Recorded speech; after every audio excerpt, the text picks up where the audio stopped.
Welcome to Totally Talent Podcast by HR.com, your go-to source for all things talent. Whether you're looking for expert insights on high-volume hiring, the latest trends in recruitment technology, or strategies for building a winning team, we've got you covered.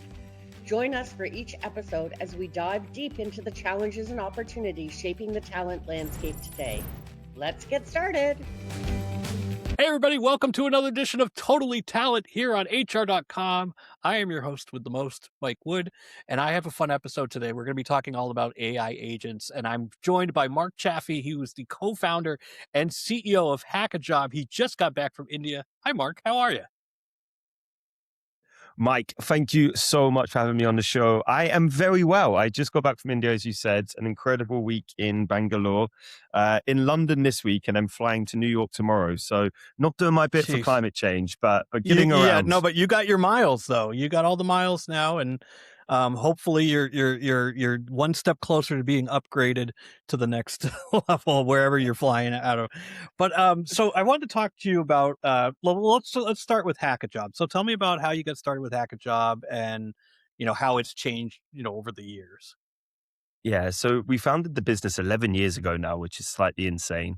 Razvan, my co-founder, and I were studying together at King's College London. I was in my final year at the time. And Razvan had this initial insight around building a more meritocratic, skills-based hiring platform, way before LinkedIn made skills-based hiring cool. And at that point, it was, it evolved into a marketplace focused on technical talent. We scaled that product really, really well. A couple of years ago, we were able to raise a $25 million Series B.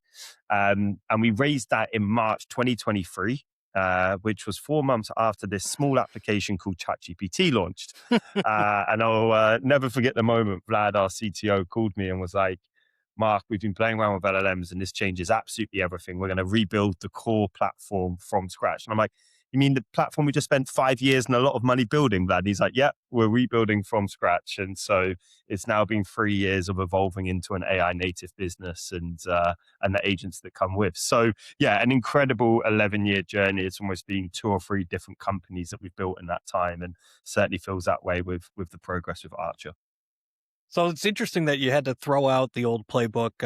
I know Smart Recruiters famously did that too. And if I put myself back in 2023, I remember that OpenAI, and it was okay. It was kind of like a parlor trick at that time. You're like, it can do some things, but not a lot. And that's a huge jump to be able to be like, okay, we're going to get rid of all the research that we've been doing and switch to an entirely new model. But I mean, as you're seeing now that AI has become mainstream, people that made that change years ago are ahead, and everybody's trying to catch up. So good job there. Tell me about your AI agents, because I've told my listeners a little bit, like AI agents. I feel like you're going to see AI agents in everything. It's just going to be another layer on every software that you use. There will be some sort of chatbot, some sort of helping agent that's going to help you. But tell me about what you've done with the technology. Yeah, it's actually interesting because AI agents is simultaneously now a marketing term, but also like a product definition. And so the way we think about AI agents is AI that can autonomously act, and have some type of feedback loop in the background. And so if we take a step back, the biggest challenge I've heard from TA leaders over the last 2 to 3 years is we are drowning in mostly irrelevant applications. And the numbers back it up, right? The latest data from Ashby shows that applications to hire is up 4x over the last couple of years, but that only 3% of applications actually get an interview. And generally, across the board, TA teams are smaller. The guys at GEM, I think, do a great job of sharing some of this data. And so you've got this dynamic where recruiters are just kind of flooded with mostly irrelevant applications, a lot of which are AI generated resumes, etc. And so we've built Archer to solve this problem. But really interestingly, everybody is chasing like AI sifting tools post-apply, right? That's what everybody is looking at right now. Is once this noise comes into my ATS, how do we do it? We've taken a different approach. We actually think we can solve the problem before it ever hits your ATS. And so what Archer is able to do is take a feed of roles from your ATS, calibrates those roles using our AI across 4 dimensions. job fit. So stuff like visa expectations, how many days a week in the office, comp details, etc. Behaviors and achievement signals. So, are you looking for somebody that's curious, or those types of things? Experience and background. So maybe you need somebody that's worked in financial services or been in a Series B startup, and then contextual skills matching. And once it's calibrated the role, it will then go and find candidates, qualify the candidates based on the role, and if they are relevant, invite them to apply. And a candidate ends up applying through the normal workflow into the ATS. And so it's really exciting for companies because it's a very safe way for them to adopt AI. We're not integrating into their systems. We're not touching any of their data. And it drives like real meaningful results. And so really you're measuring Archer on two things. Is Archer finding us passive candidates that wouldn't think to apply? Easy to measure. And are those candidates converting to interview and hire at a higher rate? Again, very easy to measure. And so we launched Archer in September. It has absolutely exploded, candidly, way beyond what I thought it would. And so we're really tripling down on the product now. Good. Yeah. I mean, you had mentioned, I think about a month ago that you scaled 1 million ARR in just 90 days, which is amazing. Which means that this is a product that people need. And I think you hit it right on the head that there's just too much out there in the space. Think about, let's say you were looking for a candidate and you're going to go look on LinkedIn and there's just so much garbage on there right now. And then and everybody just looks the same because they're all using the same writing materials and whatnot. So And that's happening in resumes. It's happening everywhere. And as a candidate, if I'm applying for jobs, it's very disheartening to know that like LinkedIn will send me jobs and it'll be like 3,000 people have already applied. I'm like, why should I even bother? How am I going to stand out against 3,000 people if I have the same, background stuff? So it's just a mess right now, but I love that you're using AI to cut through the mess. So and you built it off of, so I want to nerd a little bit out here. I try out different AI platforms. I have been using OpenAI, not necessarily for coding. I used it mostly in writing. And then I kind of took a step back because it got too formulaic and I'm like, everything sounds the same. So now I have to go back and change it, whatever. And then, the OpenAI people are like working with the US government now. And so I'm like, oh, maybe do I switch to Claude? Do I do whatever? So like, how did you decide which one to really go with? Yeah. So one of the benefits of being around for 11 years is we have a lot of data. And so we actually now build our own custom evals where we are measuring all of these models across four things: speed or latency, cost, accuracy, and then custom recruitment evals that we've built. And it's always a trade-off, right? You are trying to optimize those things in different ways. And so predominantly, we have been using OpenAI. We consume something like 500 million tokens a day.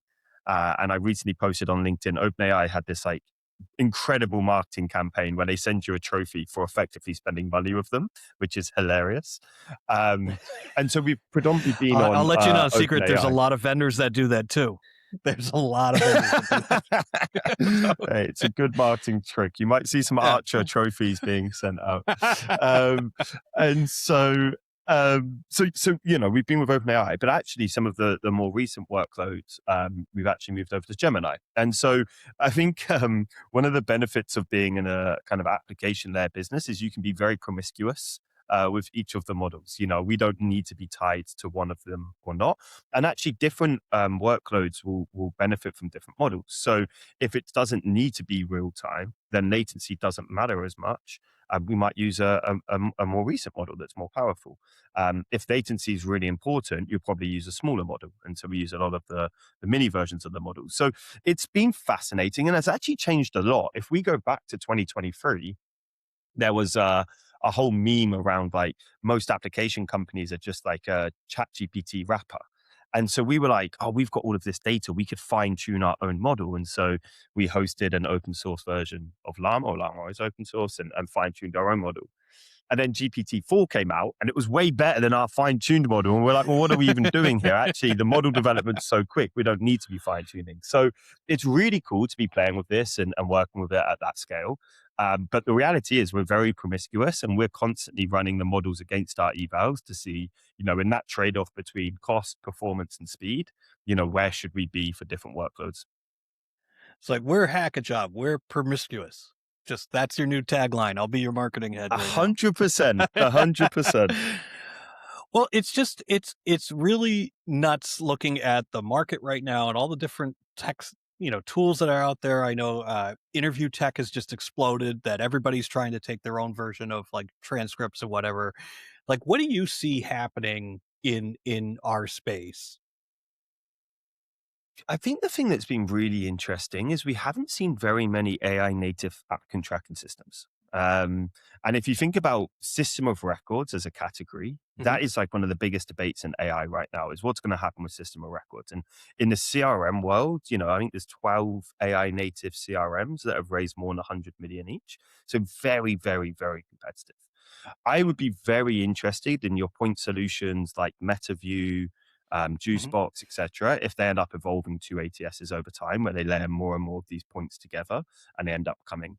One of my really good friends is a co-founder over at Ellie. They just announced their 7 million seed round, and they're doing something similar. They've got these point solutions that they've rolled into an ATS, and so I'm really interested in what's going to happen in that space. Like, how does the world of ATS evolve?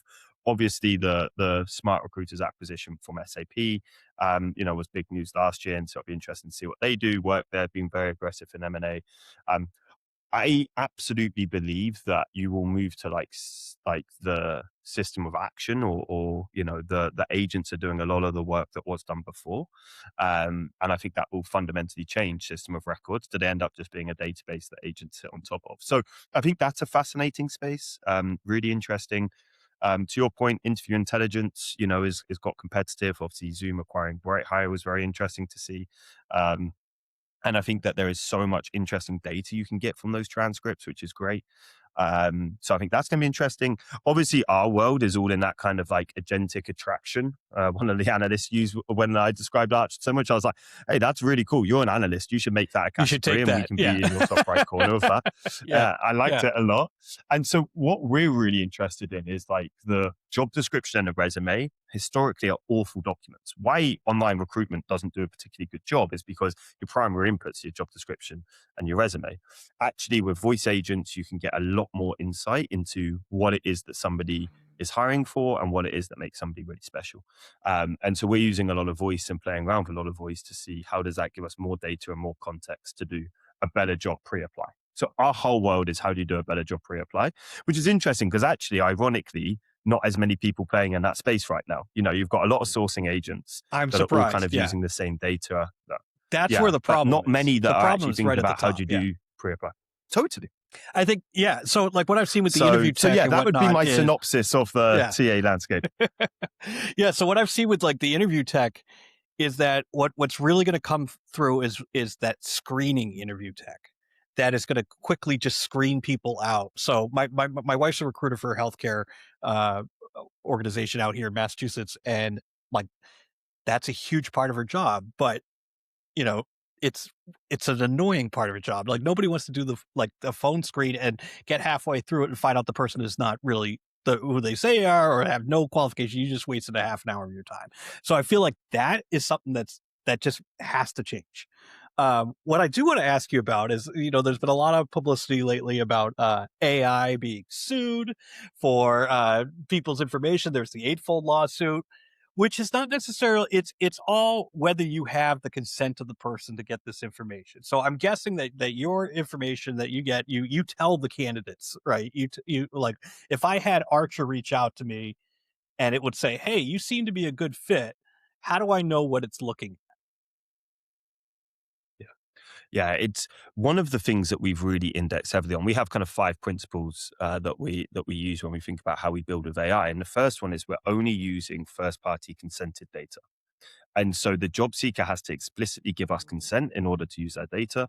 And we grew up in Europe, and in Europe we have GDPR, and that's a given. So actually, I think that muscle is taught us really, really well. And so I think that does a few things. I think that right now, both job seekers and hiring managers and recruiters are acting rationally in a very broken system. Like if I was a job seeker, I understand why I might use a tool that applies to 200 jobs with a customized resume based on the job description. And if I'm a recruiter, I understand why I might using AI sifting tools. But fundamentally, like we have just broken trust in hiring. Neither side trusts each other anymore. And so Yeah. actually we're really excited with Archer is how can we rebuild some of that trust by only using consented data. Why we've been able to get to 1 million of ARR in 90 days and we're on track to more than double ARR in the next 90 days is because customers are really desperate to adopt AI, but they're very fearful of doing it post-apply because of the Workday and eightfold lawsuits. And so we're regularly with customers where they're like, the business is demanding that we use AI, but compliance is saying there's absolutely no way you're using AI in recruiting. And what we've done with Archer is actually companies get the benefit of AI without taking any risk. You know, it's outside of their systems. It's not using any of their data. And that's really powerful. I was on a call last week with one of the largest insurance companies in the world. And the head of TA was like, this is exactly what I need because I can then go back to the business and say, hey, here's how we're using AI and driving these outcomes. But to compliance, it's like, hey, and it doesn't touch any of our systems. It doesn't touch any of our data. And so we've landed in a really good place. Oh, I love that. So as you do your travels and stuff, I know that Hackajob is going to be at Unleash or Transform, one of the two next coming up. They've been on top of my mind because that's where I'll be heading soon. But are there any other like? Are you guys going to be at RecFest or any places for people to see you guys? Yeah, absolutely. So we're going to be part of RLX, which is the team behind RecFest new TA Leadership Summit. So we're Oh, at the one in the UK at the end of March and at the one in Chicago at the end of April. We'll definitely be at the RecFest in the UK and the US in July and September or October. And honestly, we're like very heads down right now. There is a lot of demand for Archer, and these conferences take a lot of time out of the schedule. And so, yeah, we will be sending SWAT teams to go and be there. But honestly, like this week, we've had 21 companies kick off pilots for Archer. We give everyone a completely free 30-day pilot of Archer, and so we're a lean team, and we've got to focus on where it matters. So yes, we will be at some of the events, but most of the team is head down supporting customers and new companies get onboarded to Archer. yeah, it's a good problem to have. Archer is clearly a good product, and people want it, and that's fantastic. And I think just getting rid of some of that frustration on each side is going to really help just in everybody's sanity moving forward. So I want to thank you for joining me for this quick interview. And if people want to, I encourage everybody in the audience, go check out Hack a Job, look at Archer, see if Archer can help you with the volume that you're dealing with, and try to get some of these screening problems off right early in the process so you're not wasting time. But thank you, Mark, for joining me. And everybody check them out on Hackajob on LinkedIn and online. Thanks for tuning in to the Totally Talent podcast by HR.com. We hope you find today's episode insightful and inspiring.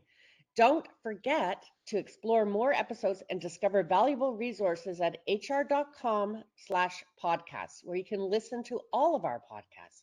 Until next time, keep leading with purpose and making a difference in the world of talent.